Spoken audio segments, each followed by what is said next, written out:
with the way Denver handled the Russ situation, do you think that'll deter other players from signing there? I think all that's just like a load of BS. Like, let me be clear. Like, I get where everyone's coming from. Like, if you're going to take Russ's side, like, all right, I get where you're coming from. But I'll be the one who just say here on the other side of things, like, it's ridiculous. Like, I think how everybody gets too emotional about stuff now. It has been this way for a while. Like, in media, everybody just like wants to like ride on emotion. Yeah. It's like, dude, it was all the same motherfuckers last year that were saying how Russ needed to be benched and Russ needed to be traded.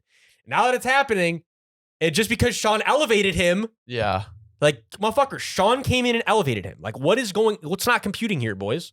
Like, it's like, yeah, everyone loves Ross. It's like a fucking everyone loves Raymond shit. Everyone loves Russ now, right? Nobody wants to hurt Russ's feelings.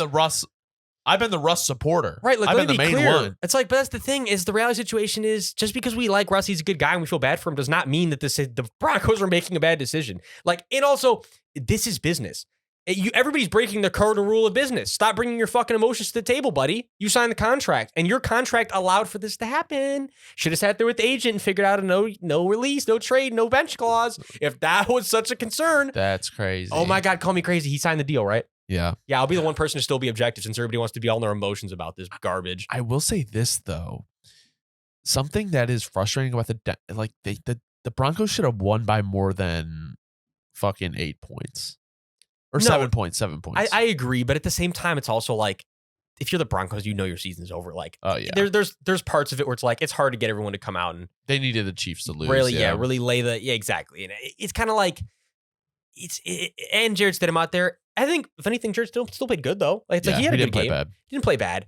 It's more just like this time of the year. It's who's gonna elevate who, and the Broncos are kind of just in like blah. They're in blah land. Like that's how kind of like that's what I'm like. I'm struggling to think about what to talk about like with the Chargers this game outside of like Khalil Mack.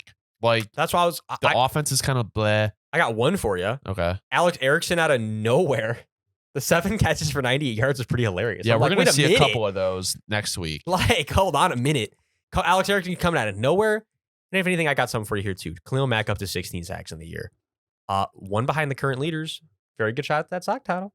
Yeah, that means a lot for them this year. It's just like, no, I know what you're saying. Exactly. I'm just thinking though, like it's like going into next year, like what is there to bring other than new coaching, new GM? Like it's just like at least you got your guy. You know you have Justin Herbert, but it's like outside of that, it's like there's so much turnover that'll need to happen. So much. It's not an there's like there if there's actually ever a team that's been in a actual competitive rebuild, it's the Chargers. The Chargers, yeah. I mean, the Broncos need pass rush help outside of quarterback because it's like it's just going to be very interesting to see what the Broncos do in the offseason because they spent so much money this offseason.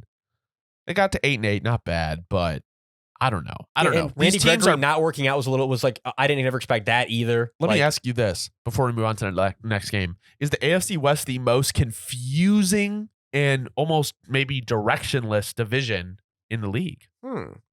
Yeah, so basically they're just the NFC South of the AFC.